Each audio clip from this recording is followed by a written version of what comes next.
B.rad podcast is brought to you by MoFo, male optimization formula with organs to boost testosterone. B.rad's macadamia masterpiece, mind-blowing nut butter blend, now offered on Amazon. Chili Technology, temperature-controlled mattress systems for a good night's sleep. InsideTracker.com, offering blood, DNA, and fitness tracking data all in one place. And Organifi, whole food organic superfood supplements and drink blends. And please visit the shopping page at bradkearns.com for my personal selection of favorite products for health, fitness, and peak performance with great discounts for listeners. Here we go with the show. Emotions have an energetic signature. Emotions vibrate at a certain level. And one of the highest vibrating emotions is love. It's the highest.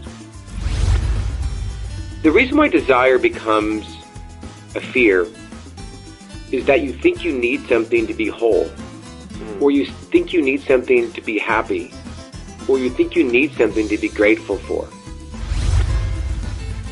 Imagine all of this wide net, this incredibly broad net capturing all kinds of stimulus, and you just unplug it for a little while.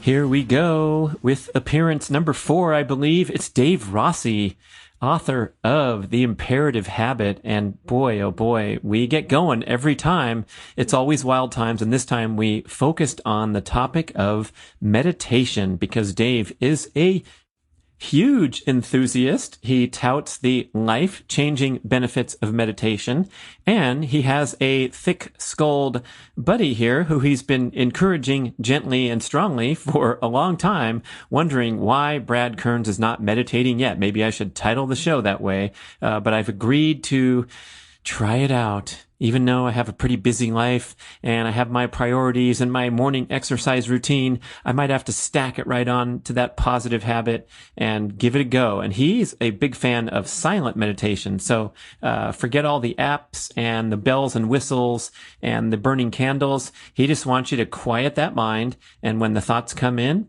just let them pass, put them off to the side.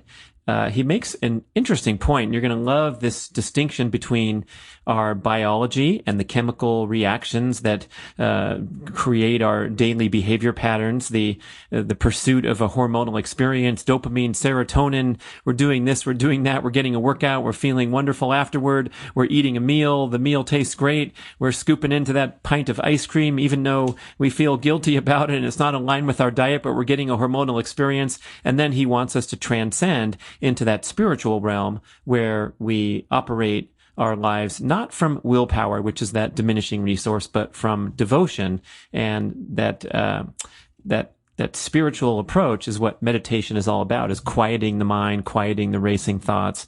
I think you're really going to get a lot out of this. We move from one application to another. We talk about the popular topic of manifesting wealth and manifesting success, and where meditation can play a valuable role in getting your disposition right, your mindset, so that you can access these wonderful tools that have become super popular. And I think that's a really important aspect of it, because so many people reject these ideas out of hand. The law of attraction, that you can call in the big house on the hill and the fast car and the perfect partner. But really, you have to operate from a state of gratitude for what you have and where you are now before you can access the power. And meditation is the thing that's going to take you away from the racing thoughts and the envy and the guilt and the things that set us back, our human frailties, and kind of push us into a higher realm of existence where happiness is not just a fleeting concept, but it's a daily reality. Dave Rossi, bringing that energy, bringing the heat. You're going to love it. Here we go. Thank you, Dave Rossi. The hurricane is back. One of our favorite podcast guests. I think you're now breaking the record with your 4th appearance, if I'm not mistaken. And boy, the notepad is lengthy. We have all kinds of directions we're going to take it. And I'm just wondering how everything's going for you, and glad to connect again. Well, let me just say, I want to be like Brad Kearns and break records. So if that's what we're doing, I'm fulfilling my dreams, fulfilling my wishes, and breaking records like Brad Kearns. It's all about breaking records, man. And Doing thanks for something, having get me. you going. And we had some exchanges that were really fascinating to me. And one of them was your nonstop hurricane energy level. And anyone who's around you can see this, the motor mouth will go without interruption, and the enthusiasm for all aspects of life. And I know this is an awakening for you. And anyone who's read your book, realizes that you were in that rut in your past life. And I'm jealous of that, because I was just complaining to you before we hit record that, I have some great workouts. I feel great out there. And then I crash and burn. I have 3 days of just exhaustion. And then I'm coming back, and I want to be a health expert and help motivate and inspire people to do things right. But I still identify in myself, hey, there's always ways to optimize. You asked me about my sleep. My sleep is fantastic. But there could be some other areas. And one of them is that emanating that loving spirit that brings you energy. And I think that's where we left off on the email exchange, where you said you just, you're loving life. More energy comes into you, even if you've had a long day. And we all can reference this because we've had a long, crappy day, and we sit in traffic. And then we walk into the wonderful, exciting party gathering, and we're full of energy, right? So it's not really that we're exhausted. It's just that we don't like traffic jams and busy, stressful days, but we can snap our fingers and come out of it. Well, yeah. I mean, one of the things I really wanted to share with you, and it's funny that you started talking about energy levels. Energy is a word that gets tossed around a lot, and I'm talking about day-to-day energy in terms of approaching your behavior and driving your car and talking to people and approaching exercise or whatever. I'm not talking about vibrational energy or spiritual energy or emotional energetic signatures. I'm talking about, hey, it's 6 a.m. and I'm ready to go, and let's go, and whatever. That's kind of energy that you're talking about. And God, meditation helps so much for that. And that's why I'm so surprised you're not meditating. And so I kind of wanted to share that and talk why you're not meditating, and let's use energy as a motivation. That's a great segue into it. Right. If we talk long enough, it could be the title of the episode. Why the heck isn't Brad meditating? He's trying everything else. Yeah. And I think, I'm so fond of this morning routine that I talk about, and it feels like a meditative experience to me, because I launch into this sequence where all I'm doing is counting through the reps of the various moves. You can see it on YouTube. We'll link it in the show notes. People have heard me talk about it enough, but I'm doing 40 scissor kicks, and then 20 frog legs in each direction, then 20 scissors, then I'm doing 20 mountain climbers.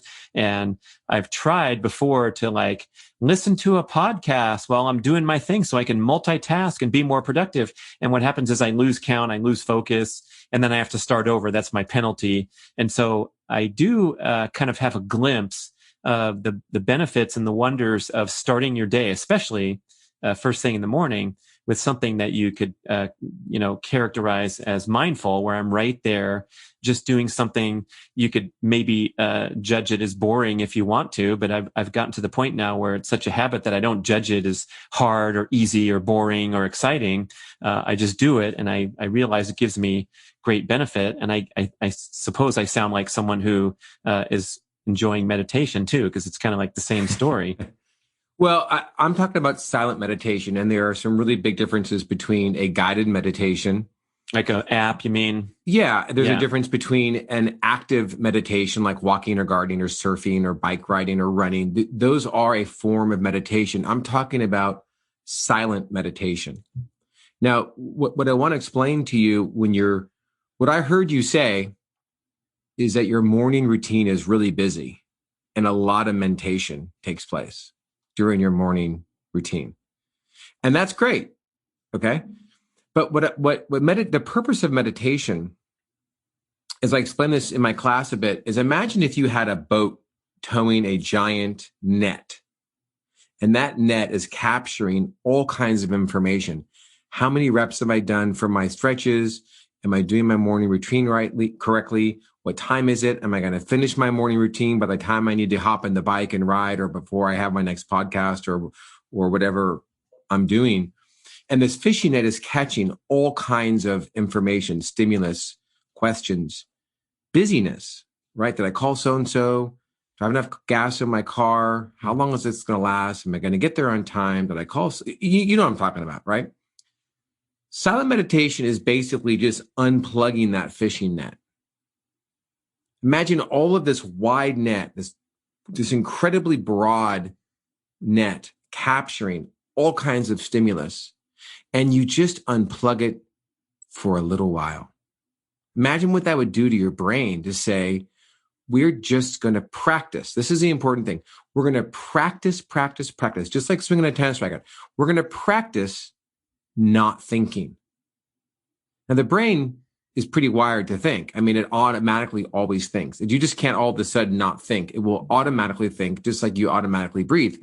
But just like practicing breath and practicing life, we can practice thought. We can practice eliminating thought. We can practice ignoring thought. We can practice reducing thought. And when you do that, your brain does not focus on all of the things within that fishing net any longer. The brain says, we have shit to do. Let's go heal. Let's go mend. Let's go be calm. Let's go connect. Let's do other things besides think about who to call or what to do or what count am I on. And that's why silent meditation is so different than a walking meditation or a guided meditation or even a Kundalini or energy meditation. Silent meditation is an entirely different ball of wax. And you're recommending that as your favorite modality, or do you like people to mix through them? Or, I think people can do different things at different times. I think for me, I did some guided. And even listening to music would be guided. I would guide meditation, and I would put music on, and all of a sudden I'm thinking about a beach with a girlfriend or a past relationship or a friend or a family member or some vignette, and my mind begins to wander. And that's not what meditation for me is about. It's about stopping the mind from overthinking, practicing not overthinking. And I found myself reminiscing, and that really wasn't what I wanted to do with that time. So I said, look, I'm going to stop with the music. I don't need to think about X, Y, and Z, whether it was a positive memory or even a sad memory. The goal is to unplug that fishing net, unplug stimulus, and let the full power of my brain work for me and heal me and focus on me, not to focus on the outside world, not to focus on who I had to call or what bill I had to pay or how much money was in my bank account or that I eat the right foods. Oh, shoot, I shouldn't have had that last night. Is that going to cause weight gain? That piece of cake that I had, did it have gluten in it? I don't remember if it had gluten in it. Well, it didn't have that much sugar. It was kind of an almond. Right. Poor guy's got his arms crossed. He's sitting on a cushion and he's thinking about, his order last night. We want to unplug that. We want to stop that. We want to, and it doesn't, just because you try to meditate doesn't mean that happens. Meditating is practicing that. You're practicing trying to turn off those voices. And when you turn those voices down, or you practice ignoring them and you practice letting them pass, your brain gets used to that muscle memory and your brain begins to say, oh, this is time to do nothing and not think. We're not going to think about bills or people or food or diet or how much I weigh or did I lose that half a pound or is it water weight or whatever it is. And your brain gets used to that. And that quiet moment is where all of the magic happens. That power of your brain working for you, not the power of your brain processing the information of the world. That difference is where the power of meditation really comes into play. So we understand it's difficult and can be frustrating, and the recommendation is when the thought pops in about the gluten that you ordered last night, you don't judge it and let it go. Is that what we're looking for? We're not going to have a blank slate for 20 minutes. We know we're going to be battling against the busy brain, especially if we're wired to be, frenetic pace, like most of us are pushed into these days. Yeah. So, let's use spirituality again and kind of bring that word back into the conversation, not from a woo-woo perspective, but bring spirituality in as a differentiation between physical and non-physical. Physical being your body, your brain, your chemicals, the hormones, the peptides, the neurotransmitters, things you can put into a jar, anxiety, depression, even happiness in the form of serotonin and dopamine. We're talking about chemicals. And the non-physical side of us, the thoughts, the intuition, not the rationalization and menageries that our subconscious mind plays on us. That's body and physical and not a spiritual event. I'm talking about the really, truly non-physical aspects or makeup of us. And to make this, to accent what I'm talking about, if you could just for a second say hello to yourself in your brain. Just say, hey, Brad Kearns, I need a haircut. Just say that to yourself. And you could do that, couldn't you? Sure. You could actually, yeah. And you could actually hear it. You could hear yourself say that. The non-physical aspects I'm talking about is not the person saying those words, and it's not the person listening to those words. It's the entity that's actually observing that whole process taking place. Hey, I, Brad Kearns, said this, and I, Brad Kearns, listened to this. That seat, that place of observing that you did those actions is the non-physical stuff that I'm talking about. Okay? Now, when we talk about meditation, we're trying to connect to that aspect of us. We're trying to turn everything else off. We're trying to turn the mentation off. We're trying to turn the chemicals off. And that's ultimately what takes a lot of practice. And we practice that by sending thoughts down the road. So a thought pops in, we let it go. Now, for me personally, the body, the physical side, its algorithm is survival. All it wants to do is save your life. So that does not want to stop. So sometimes when you meditate, that biology, that biological side, that subconscious mind is going to get more active. It's literally going to drive you crazy. I would get nauseous and actually get up and almost go throw up. It was so powerful for me. What the racing thoughts, you mean, when you tried to meditate? Is that what you're saying? Yeah. So they got worse than when you were sitting on the bench at the park, not trying to meditate. Yep. But actually kind of drifted into, you drifted near the goal without trying, and then you really try and it gets frustrating. Well, yeah, certain thoughts do get turned down when I meditate or when I started. And even today it happens sometimes. So when I'm sitting at the park, I'm contemplating and I'm reflecting, and maybe I'm thinking about happy thoughts and how great that meal was last night and what a great run I had or a great lift that I had. And I'm like, oh, this is so great. I'm so happy, but my mind is busy. My mind is active and my mind is thinking. When I start to meditate, my mind begins to get more active. And it's not necessarily more active because I'm thinking about fewer things. It gets more active because I'm telling my body, the biology, the physical side to turn off, and it's going to resist that off button. It's like the candles with the birthday cake. You blow them out and they keep on coming back. You blow them again, they come back. It's kind of like that. It just keeps on coming back. And so for me, in the beginning, I would literally get nauseous. My body did not want to let go of mentation. It did not want to let go of the algorithm of survival.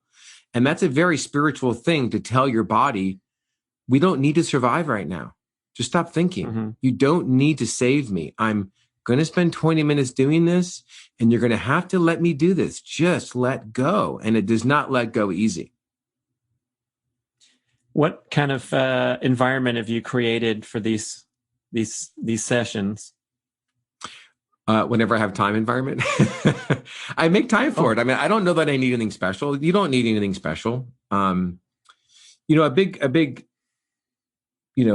supporter or teacher. He's not the inventor, but Maharaji Mahesh was the spokesperson, teacher, self-proclaimed teacher of transcendental meditation.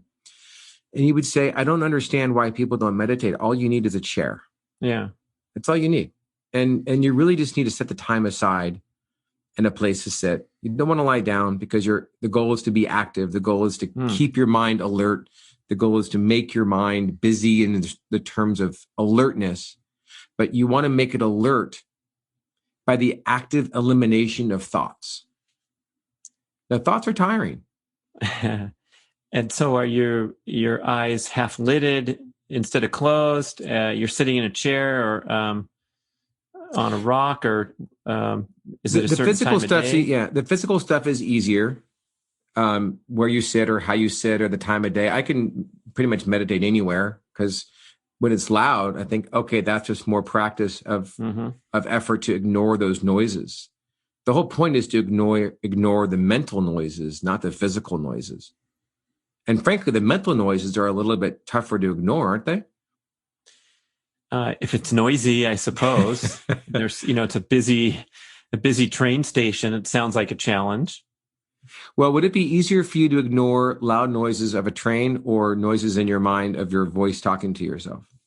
What would be harder for you to turn down or Yeah, I ignore? think the internal voice for sure. Right. So when you're practicing turning the internal voice off, and I don't want to say turn it off because you don't turn it off. You basically learn to ignore it. You learn to send those thoughts down the road. And before the next thought comes is that little space of quiet, that little space of nothingness. And meditation isn't about learning how to do that. It's about learning how not to stop yourself from doing that. So we're trying to remove the things that prevent us from meditating, not actually how to meditate. That sounds like your Dave Rossi happiness advice as well. A little bit the same, yeah. I mean, things stop us from where we kind of naturally want to go. Right? Our body stops us from our diet plan. The busyness of our mind stops us from calming down. The anxiety and the fear stops us from seeing happiness. I mean, that's kind of why alcohol works, right? It shields it filters out the things that make us unhappy. So we have these brief moments of happiness, albeit synthetic, borrowed, and not, someone that has any longevity. Oh, but in the case of alcohol, is that what you're talking about? Yeah, or in the case of alcohol, or distractions, whatever, addictions, I guess. Right. And music can do that in meditation. It can distract you. When the goal isn't to be distracted, it's to take this thought and send it down the road and just say, I'm not going to think about what I ate last night. I'm not going to think about what I have to do today. And then that little tiny space is meditation.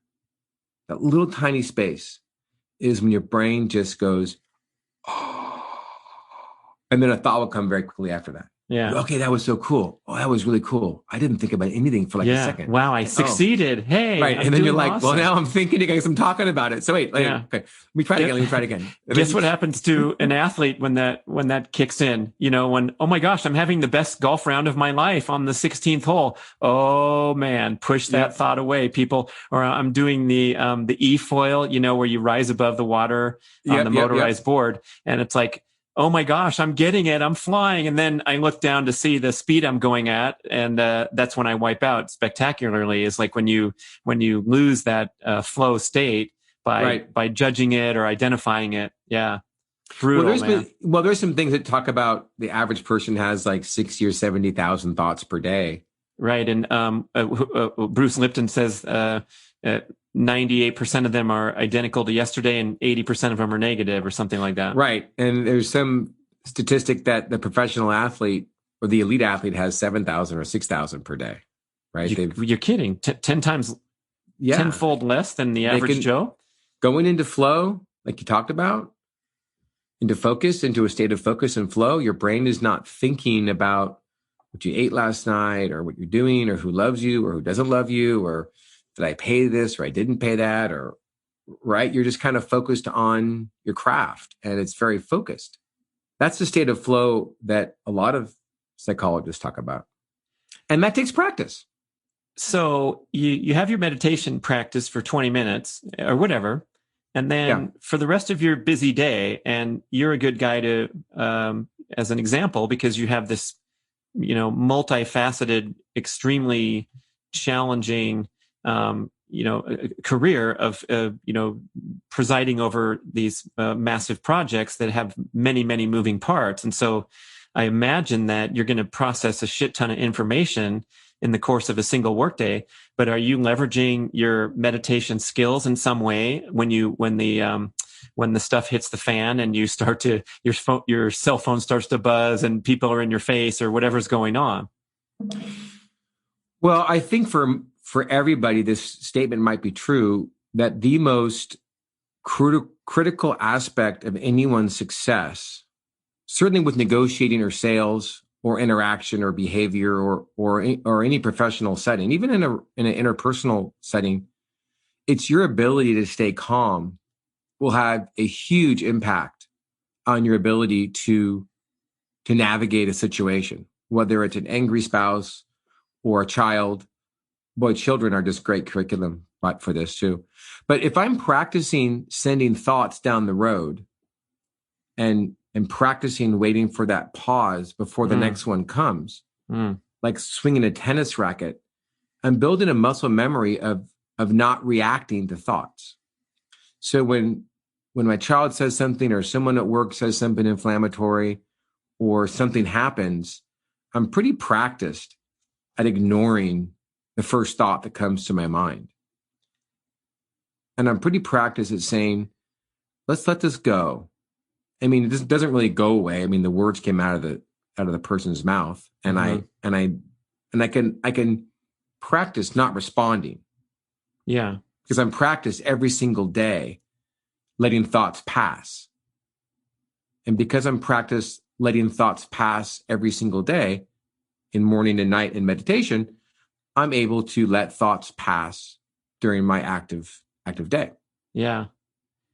And it seems to me there's a distinction between not reacting, you're putting on a good face for the world, but then inside it's driving you crazy and all you're doing is not responding, but you're still being triggered because, someone said something to you that you don't appreciate or offended you or whatever. Like there's still an internal reaction, and that would be a nice goal, to just let everything, all the water flow off your back all day long, right? Well, okay, so yes, absolutely. And I'm going to give you a little bit more data with that. So there's an absolutely wonderful book called Never Split the Difference by an FBI negotiator named Chris Voss. Oh, a good friend of mine. I talked to that guy on his podcast. It's a great book. Yeah. And Never Split the Difference, huh? Yeah. Now, a friend of mine read that book, and he also read my book. And when I was reading Chris Voss's book, I thought to myself, God, what Chris Voss said is the single biggest failure to negotiating is staying calm. But his book doesn't talk about how to stay calm. So my friend who also read my book said, hey, I loved your book because it gave me 7 techniques on how to change my belief structure, how to change my paradigm to stay calm.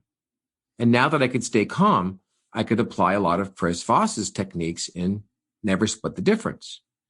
And the thing about meditation is it's just that vehicle that lets you practice some of the 7 steps in my book or the checklist that I have. It's a vehicle of saying, hey, just like Viktor Frankl said, between stimulus and response is that small moment in time where all of our growth comes from. If you can't grab that small moment in time, you're kind of in trouble.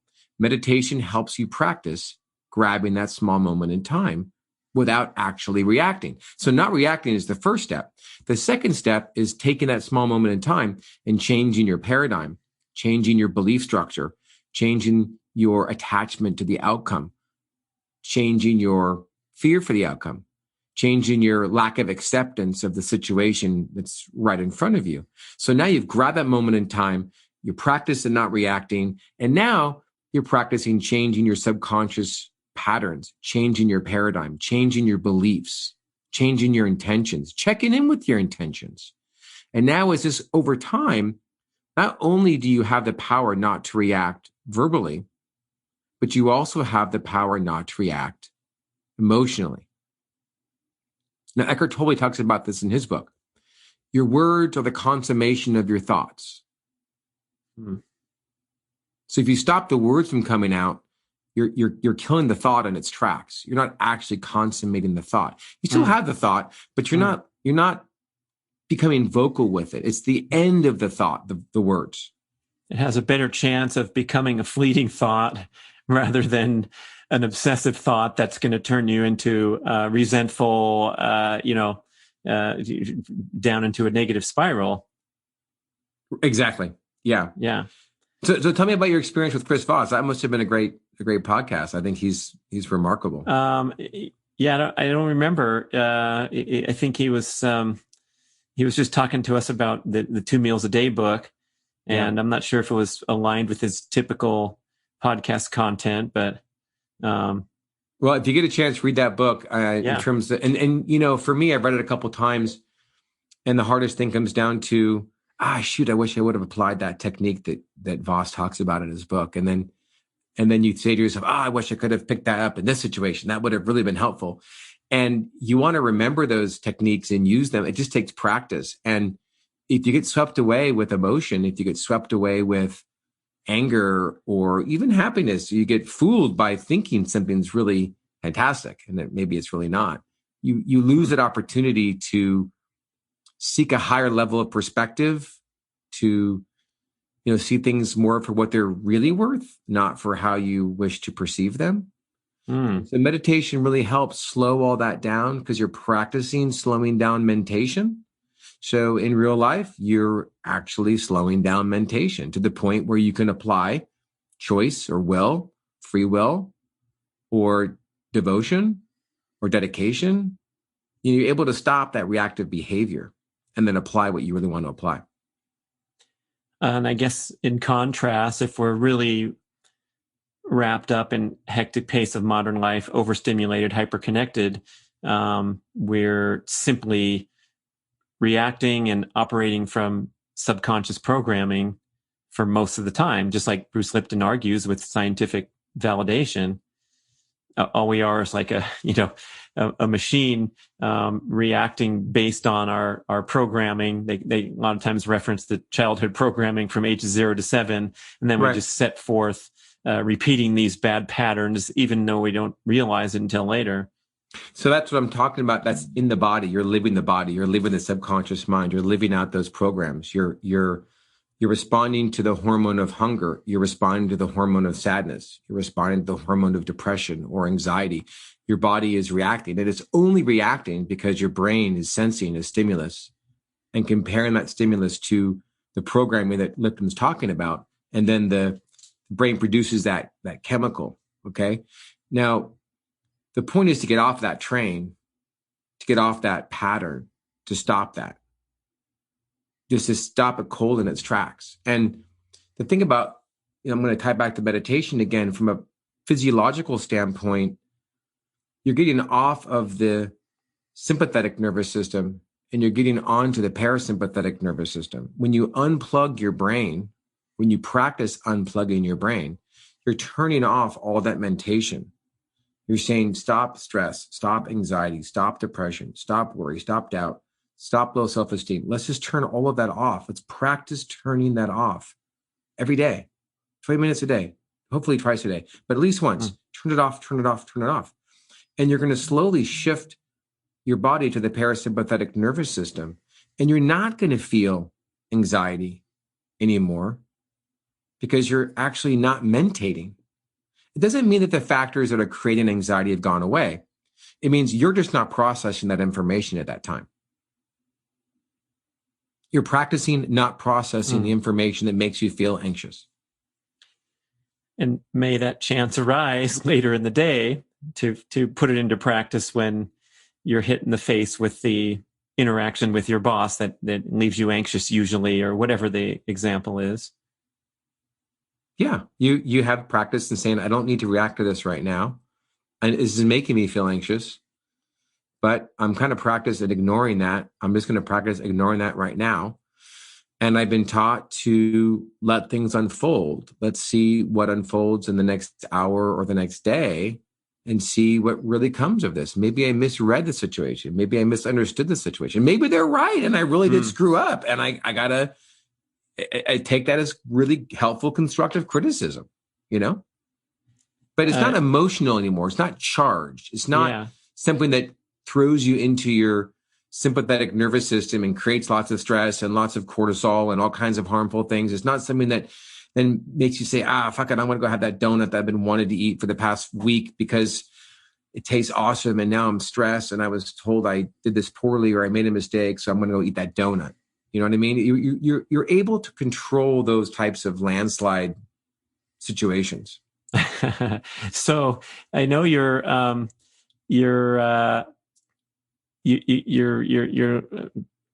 progressing along the path to the secret to weight loss in a different direction than most people who are obsessed with the macronutrients and pricking your finger for your blood ketone values. So how does the practice of meditation kind of connect to being aligned with goals like cleaning up your diet and staying on the path for long periods of time and things like that when life gets in the way?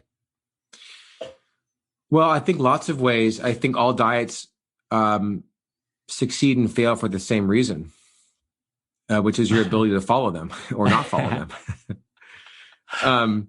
And I think when you follow a diet religiously or from a devoted standpoint, it becomes a lifestyle, not a diet. Mm-hmm. And so your ability to make those choices, to make any choice, the most important choice isn't whether I should eat this or eat that. If you resist something, you're going to want more of it. So now you're engaging willpower. So we want to engage devotion, not willpower. Because willpower is known to be diminishing, fragile resource. Well, to me, willpower is you fighting something that you kind of want. Right. And you do that 73 times every day. And then on the 74th time, it's 9:30 p.m. and you go for Ben and Jerry's because you've exhausted that resource. Right. And if I want something, then it doesn't take willpower to get what you want. Well, if I want to live a healthy lifestyle and that's what I want, it doesn't take any willpower to get what to make the choice of something that I naturally want. It doesn't take any willpower to want to eat a donut if you want it. If you want to eat a donut, it doesn't take any willpower to eat it. Mm-hmm. It takes willpower not to eat it. Right. So the things you want don't require willpower. Right. They require devotion. But I'm on hour 19 of my fast today. Wow. And that's a choice. It's a choice to fast. With devotion. You passed up some donuts. That. Right. And so if I say to myself, do I want to eat this or do I not? The biology of me will always choose the easy path. Mm. Your body has an algorithm to survive, and that includes food, and that includes feeling loved, and that includes all kinds of things, very complicated things of what your body thinks matches that algorithm of survival. So if I ask myself the question, do I want to be fit? It's a different question than do I want to eat a donut? My body will always want to eat something that tastes really awesome because it releases serotonin and dopamine. There's all these reward centers, and it's very easy to do that. It's a little bit more difficult to break the drive of the body, to break the drive of survival. Jumping in a cold tub, you know what this is like. That's a very spiritual event. I'm going to do something my body does not want to do, and it's incredibly therapeutic, has all kinds of medical benefits, but you're going to have to deal with some pain. Not going to hurt you. It's going to help you. But that's something your body does not want to do, and yet you do it every single morning. Mm. Right. You're exercising devotion. Right. And then when you practice, I call it the I choose muscle. You're practicing, you're developing your I choose muscle. I choose to jump in cold water. I choose to fast. I choose not to eat this. I choose to eat this. Right. I have the power to make choices over the biological urges of my body. I have the power to choose not to react to stress or anxiety or sadness. I can have these emotions. We all do. I do. But it's what I do with them that makes a difference in my life. Not that I succumb to them. We could be, lowly evolved creatures like our friends in the animal kingdom, and just go operate according to our instincts at all times, right? And basically binge watch digital entertainment, eat whatever we want, spiral downward into crazy stuff, addictive behaviors, and things that are self-destructive over the long term, but provide instant gratification all the way through. Yeah, it's like that study with the two marshmallow study. Have you heard that study? Yeah, the kids. Right. So you're delaying gratification, which your body wants. The ability to have choice, the ability to have power to make choice over biological urges, strong biological urges, right? Having that power to make choices offers so much success. And the kind of choices that I think you need to start with are the things in my book, the choice about acceptance and not fearing the outcome and stress. And one of the biggest things to choose is how you view yourself. That's a choice. In fact, well, let's talk about a bigger choice. I'm just thinking off the top of my head. To me, the biggest choice to make is what you believe. The biggest choice you need to actually have some authority over is what you believe. Because everything programmed that Lipton talks about, you didn't choose that. It's just programmed in your head. Your daughter's programmed because of what she observed from 0 to 7. You can't control what she observed. There's no spam filter. It got filled. You can't control what she observed or what she didn't observe. She did. And in my book, I reference, if you were raised in a red room, you might love red. Or if you're raised in a red room, you might hate red. The point is, a red room is going to affect your programming. We don't know why you love it or why some people hate it. The point is, it's just going to affect you.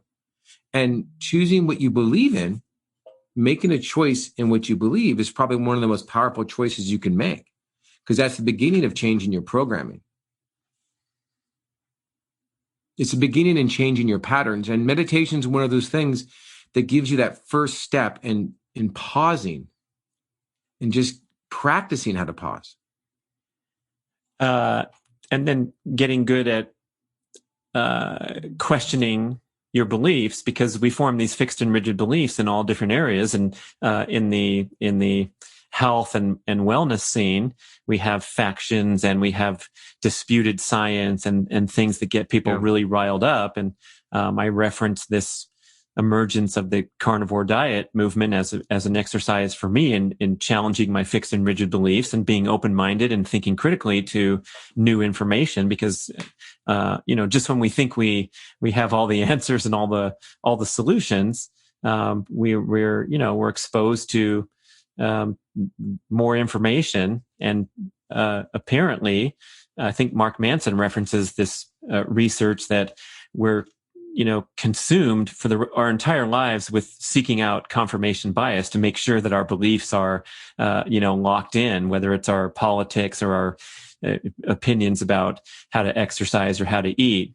And that's where I think we could run into trouble. Instinct. That's a survival instinct, isn't it? Yeah, sure. Yeah. I mean, it's a survival instinct to know that what I'm thinking is supported by other people, because what would it be like if I was all by myself alone with this thought and no one supported it? It would feel remarkably vulnerable, which is a very biological trait, to be vulnerable. That vulnerability stems from the algorithm of your body trying to drive for survival. It feels weak. Even though it takes strength to be vulnerable, it feels exposed. And nobody wants to feel that way biologically. Spiritually, you don't care about it. You're like, oh, it's okay. I could be alone. And I could, I'm not a slave to my hormones or my thoughts. I can choose what I believe. And frankly, we should choose things that work for us. Like, I think the placebo effect is such an underrated effect in weight loss and diet, that your carnivore diet works for you because you think it does. It's a huge part. I mean, the physiological studies on one diet or another, or one type of food intake and another, is vastly different. And I think people are underestimated. These studies are done with people who are highly stressed and their bodies are under attack from cortisol and insulin from stress. Yeah, the average person, in other words. Right. The mental chemical production of stress is way more harmful than what you're going to eat. I mean, granted, you're not eating really, really bad food, but that's a killer, is that stress hormone and the insulin release. Everyone said, no, you don't have a fat problem. You have an insulin problem because you eat too many carbs. Well, stress is good. You could fast and still gain weight if you're always stressed. Your body is still going to say store fat with the chemicals. And I think the second thing is the placebo. So one diet works for one person and it doesn't for another. So, find what works for you and stick with it. But rearrange your choices around what works for you, and rearrange your choices around what you want to believe in, that you're choosing to believe. That's a pretty wide category there, choosing what you believe. Right. You can kind of go envision the life of your dreams and go make it happen. But you have to believe it. I mean, Lipton talks about this in his book. The brain can actually alter DNA. And there are a lot of people that you say, oh, it's just in my DNA, I'm big boned, or it's just in my DNA, I'm born heavy, or it's just in my DNA. Well, actually not. I mean, does it need to? That's a belief. You're believing that your DNA is holding you back from something. Mm-hmm. And a lot of people have proved through anecdotal experiences, certainly Joe Dispenza and what he's done with his body and his spine injury, and what Lipton's done with his study. If you believe that you can't do it, if you believe this is your body type, then it's going to be your body type. Yeah, it's difficult to buy in sometimes. Deepak talks about this, about how we make a new stomach lining every 6 weeks, and we make new lungs every 6 months, and a new skeleton every 12 months. And so if you have this old knee injury from high school football when you were a superstar down in the Bay Area, and your knee still hurts to this day because they botched the surgery or whatever, and Deepak says it's just the memory of the injury and the bad surgery rather than your bone on bone, and your x-ray shows that your meniscus is all frayed. And so that part, I'm always trying to balance the manifesting message with the reality. Well, reality is, again, your choice of beliefs. Right. I mean, I'm not a superhero. I don't want to say that I am. And I went backpacking this last weekend, and I have a torn ACL. It was never reconstructed. I have a meniscus that's been taken out. I do have 2 slip discs in my back, which I was supposed to have surgery in 2016, L5, S1, and L4, L5. I had surgery scheduled February 20th. Had it. I had the epidural shot to be able to walk. And this last weekend, I had a 50-pound backpack and hiked 2,000 feet, a 5-mile hike each way. And my dad, who's 78, was getting a little tired. I picked up his pack and put it on my pack. And he had about a 40-pound pack. So I carried 90 pounds the last 2 miles with a torn ACL and torn meniscus and 2 slip discs, and never felt it. It was just something that I had to do. And it was my belief that I could handle it that enabled me to handle it. I mean, I don't have to tell you. It's a belief. It really is. I don't know. I mean, I'm not Brad Kearns and setting records with high jump, but it's true. I mean, you really can imagine whatever you want, and you can achieve it. Everyone's talking about this. It's just to the degree that you choose to believe it. And it doesn't mean if you say, oh, I believe it, the fake it until you make it, that what's his face said. I say believe it until you believe it. Your subconscious mind has to believe it until your conscious mind tells you it enough. It's called the illusory effect. If you tell yourself something enough times, you will actually begin to believe it. Your subconscious has to come along for the ride. And if it's always naysaying consciously, then your subconscious is going to naysay as well. And in ways that you don't even realize, right? When you're talking about I think this idea of manifesting and turning your beliefs into reality is a lot of times pointed at wealth manifestation and living the life of your dreams that involves Lamborghinis and beautiful homes up on the hill. And I think most people check off that train somewhere early on because it seems so ridiculous. And thereby, once they've departed that train, they're not going to be leading there. But I'd like to dig into that a little deeper, because the way you express yourself on these matters, it really makes a lot of sense. And I'm just expressing years of heavy reading from lots of people that I cross-reference against each other, and also really heavy personal anecdotes that I've experienced. And I'm not coming to you as someone that's regurgitating other people's stuff, but I do. But I've actually experienced a lot of these things in my own life, in terms of, I believe that my knee can handle that type of backpacking situation. I just can't. I just believe it. I mean, it's what I needed to do. And I think when you manifest, if you're manifesting, a Lamborghini or a big house on the hill, you're kind of manifesting your biology to survive again. And manifesting doesn't really care what it is. It doesn't, you're deviating from the greatest good when you want yourself to have a Ferrari. And when you're wishing that upon yourself, then you've missed the whole point, because it kind of has to be the afterthought. It kind of has to be the reward of what you've accomplished when you manifest. And, manifesting is about, there's an author called Neville Goddard. I'm not sure if you've ever heard of Neville Goddard. He's written a lot of books, and he's someone that Wayne Dyer talks a lot about. And he coined this phrase, living the wish fulfilled. So if you talk to Lipton and a lot of other people about even, David Hawkins and, all of his books, The Eye of the I, Power versus Force, emotions have an energetic signature. Now we're changing from energy of moving around every day and having tons of energy with working out and relationships. We're talking about vibrational energy. Okay. And I want to separate vibrational energy of your composition from the type of energy that an emotion has. Although they're kind of similar, if you're in a meeting and someone walks in with really negative energy, you can sense that. Also, if somebody is a pretty positive person, but they're upset and they walk in with feeling upset, you can feel that too. Emotions have an energetic signature. Emotions vibrate at a certain level. And one of the highest vibrating emotions is love. It's the highest.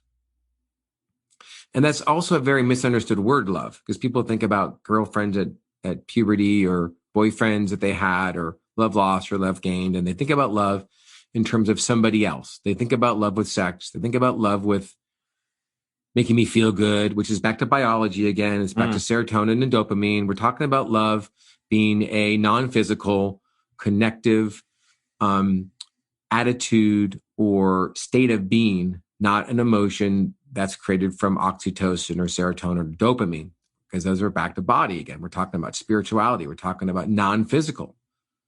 Love as an emotion and love as a state of being vibrate very high. It's an open-mindedness. It's a giving. It's a humility. It's a gratitude.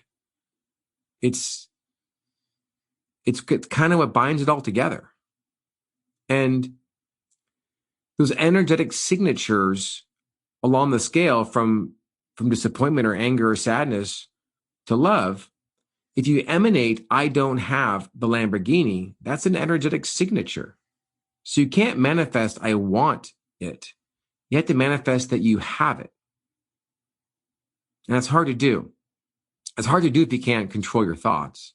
Yeah, here's what you wrote. If you form negative associations to money, like greed, anxiety, rebellion, guilt, and then you're cut off from the force, you can't manifest things if you're unhappy or currently stressed. And Luke Story, the Lifestylist podcast, we had a great interview, and he said that the part people don't get is that you have to be in a state of gratitude right now for wherever you are in life in order to manifest more. But if you're driving past, your neighborhood into the high rent district and feeling jealous and envious and making pot shots, and I think we have to watch our verbal very carefully on these matters, because we manifest these statements really easily, and we go through the day making self-deprecating comments or spiteful, critical comments about whatever it is, especially maybe resentful of the disparity of wealth in developed nations these days, or whatever your game is, and so you're immediately cut off. And that makes a lot of sense, that if you're not in a state of gratitude now, you can change the channel and try to go smile at the sun and be happy to be alive. Absolutely, yeah. If you are negative and negative about yourself, if you look at yourself as a state of low self-esteem or low worth, see, the reason why desire becomes a fear is that you think you need something to be whole, or you think you need something to be happy, or you think you need something to be grateful for. When that is ultimately the energetic signature of fear. So how do you desire something without, quote, desiring something? Well, that's a little bit different, and that's a little bit tricky, and that takes some time to develop. And, living the wish fulfilled you kind of have to put it in check. You kind of have to ask yourself, what's the intention behind why I want this?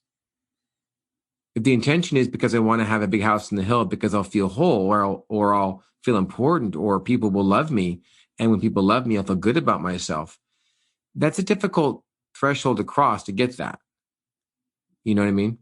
And even if you get it, you might still be miserable. Yeah. You might carry your problems with you to the big house. Right. And what you said, Luke said, which is gratitude is such a great practice because there's lots and lots of detail behind that. And we may not have enough time to go into all of the detail about gratitude because it really is a spiritual practice. You're breaking from the biology. Being jealous is natural to an animal. Mm-hmm. Being jealous is they have that carcass and I want that carcass to eat. They have that shade. I want that shade to survive better and stay cool. It's natural for animals to compete. And in fact, even within their own pod, gorillas have, a social order. The big guy who's ruling the pod or the group gets to say, this is how we travel and this is what we do. If not, he's going to go kick your ass. That behavior is modeled from the survival of the fittest. And so when you're practicing gratitude, it goes against biology. And so what do we call it when we evolve out of our animalistic state? It's called being civilized. And when we keep going that direction, it's called spirituality. Spirituality is just a more advanced word for being civilized. We're working farther, more and more away from the animal, away from what animals do, which is fight, and they're jealous and they're competitive and they're judging. Right. To, I'm happy they have that carcass. I'm sure mine will come. I'm happy that they have that shade. I'm sure they might share it, right? Because we don't need shade anymore. We don't need the carcass. There's everything's available to us. We still have that animal side to us that we need to break free from. And gratitude is a wonderful practice to do that. Yeah, I guess logistically it could get difficult because we're so buried in noise and stress and consumerism and peer influences. And I know, just quickly back to your story where you were the guy who was with the bigger face in the portraits, who's that guy? So you lost your health, and you were, even though you had material success, you weren't in a position to be grateful, and we're kind of in that rut. And so I guess, yeah, tell me about that. I mean, I was insanely jealous of people that were more successful than me. And I was insanely jealous of people that could be in better shape than I was or lose weight. And it was incredibly painful to feel like I didn't have any control over that. And when I let go of that is when I actually gained control. I remember just crying, saying, I just have no control. I can't lose weight. I can't do this and I can't do that. And I should have these things. And I don't. And when I stopped having those things is when I got those things. So I just see so much disbelief. You let go of the, go of the frustration, right? I let go of the, right. You woke up the next day, and then you said, "What are you going to choose to eat?" Not burdened by that negativity that you're such a failed dieter. Is that what you're trying to say? Well, I let go of the fact that being thin was important. I let go of the fact that money would make me happy. I let go of the fact that it mattered how people looked at me. Because when I let go of how people looked at me, I changed how I looked at myself. Instead of comparing myself to my own programming, I began to stop that. I began to not derive any value from how people viewed me or how I viewed myself, and just let that go. I mean, it's kind of like Mark Manson's title, The Subtle Art of Not Giving a Fuck, right? Uh-huh. And it's more than that. It's a currency that animals exchange to survive. It's that I don't want to be alone syndrome. I don't want to be the only one having this thought or the only one on this diet. Or I find a lot of strength in the majority believing that this works, right? When we let go of that currency, we're letting go of the body. We're letting go of the ego. We're letting go of those drivers and we're choosing a different path, our self-worth isn't going up or down based on what others think of us. And also, it's not going up or down based on what I think of myself. I don't think of myself as anything. And that's an important place to get to. And you said something about being stressed, and how do we do this when we're so stressed? Well, that's kind of where meditation comes in, is that it's at least 20 minutes of not being stressed. All the factors in your life still exist when you take, cocaine, and you don't feel it at that moment, right? You're like, this is so great. I feel so happy. Yeah. Right? All the factors still exist. And the thing with that is that's fully chemical. It doesn't provide any value. It provides no longevity. It absolutely destroys so many aspects spiritually and physically. But meditation is exactly the same thing. You depart from your problems. It doesn't mean the problems go away. It means you practice departing from them so you're better able to handle them. You're better able to work through them. You're better able to get help and be vulnerable and find ways out and find new avenues and read and learn and grow and interact and ask for help. There's so many benefits that come from being able to process that information. Tell us about your course, how that works. So I think for a lot of people, meditation is incredibly confusing. I did. I didn't know the difference between a silent meditation and a guided meditation. I spent $1,000 on a class. It didn't really teach me. So I thought people have the same problems. And I think people don't know. People come to me and say, I can't meditate. My mind gets busy. Well, that means you need it. And that also means it's working. So I developed a course. It's kind of a how-to. It's 14 days, which is like the popular, 14-day challenge. It's not a challenge. It's 14 days, and every day is a 10-minute lesson. And it says, when you close your eyes, this is what you want to do. This is how you want to sit. This is what you want to do. This is how you want to set it up. This is what environment you want to be in, which basically means you don't want to be all riled up and right after a fight. You want to already kind of be in a calmer state. You don't want to be agitated and your adrenal glands are going off, and then you're going to say, I'm going to meditate now. It's not used to calm yourself down. It's used to practice breaking mentation. So the class just says, look, this is what you do. This is what's going to happen. This is what you're going to think about. This is how you're going to get over that. This is how you're going to maintain your practice. This is what's normal. Here are some tips on how to get through it. Here are some expectations to have. And if you do this for 6 months, you'll literally change the composition of your brain. It's been clinically studied about what happens to your brain when you meditate. Maybe you'll have a longer attention span, which is one of my concerns about modern life. Having lived half my life without the hyperconnectivity in the mobile device, it feels like we're all at shortened attention span, and everything we go through our day with conversation and our own thoughts in our brain, racing at the highest speed in the history of humanity. Well, it's funny is that I always tell people the most important meditation is the one that you do when you don't want to do it. Because again, you're forcing yourself to break the stress mold. And so morning meditation is very difficult for me. I'm a go-getter. I wake up early. I have lots to do. I got phone calls to make. I have lists in my head of things to do. And I wake up and I'm ready to go. And I say, stop. Everything takes a break. Nothing's going to fall apart in 20 minutes. I'm going to show what power I have over my life. And I'm going to meditate right now. And I do it at night. At night's a little bit tougher for me because I'm a little stressed out and a lot more is processing in my day at night. So the night meditations are actually harder to do the meditation. Easier to start, harder to facilitate. The morning is the exact opposite. It's really hard to break the day and stop. But the meditation itself is actually very easy.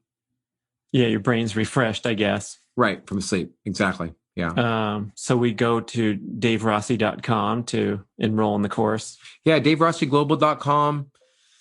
You can sign up online. It's a very easy delivery system. There are 14 days between 5 minutes to 10 minutes of lecture. There's some homework. We call it, value added exercises, but it's a little bit of homework. And then there's 7 audios that when you're ready to meditate, you listen to those audios. There's lots of pauses. It kind of talks you through it.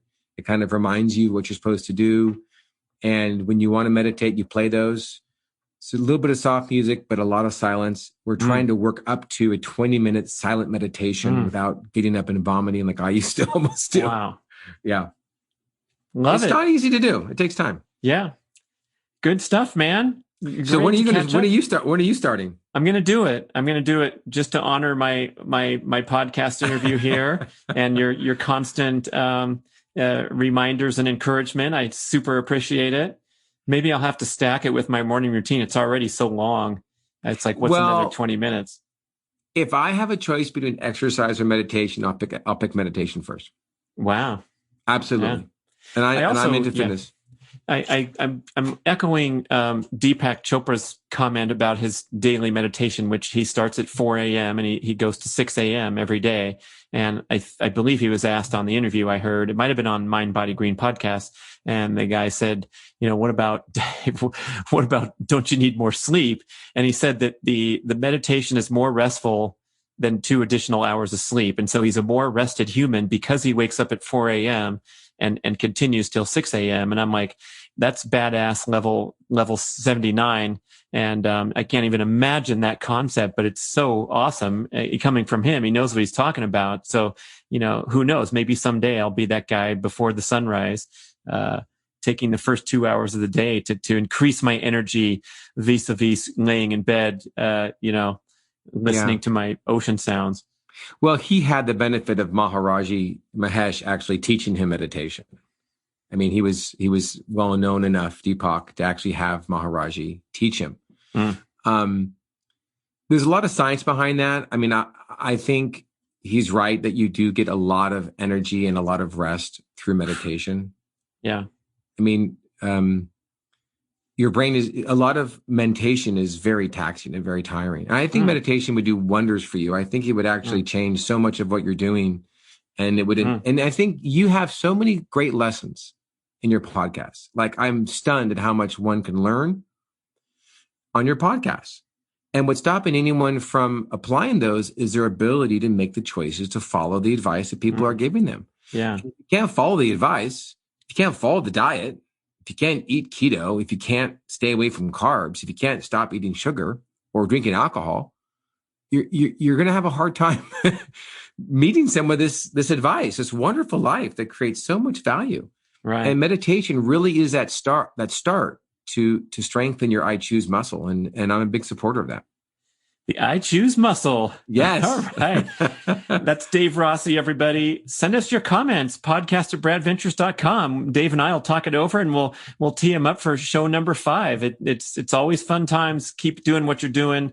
And everyone go to Dave Rossi Global and sign up for the course. Let's do this already. It's time. It's time. It's time for everybody. Thank you for listening to the show. I love sharing the experience with you and greatly appreciate your support. Please email podcast@bradventures.com with feedback, suggestions, and questions for the Q&A shows. Subscribe to our email list at bradkearns.com for a weekly blast about the published episodes and a wonderful bi-monthly newsletter edition with informative articles and practical tips for all aspects of healthy living. You can also download several awesome free ebooks when you subscribe to the email list. And if you could go to the trouble to leave a 5 or 5-star review with Apple Podcasts or wherever else you listen to the shows, that would be super incredibly awesome. It helps raise the profile of the B.rad podcast and attract new listeners.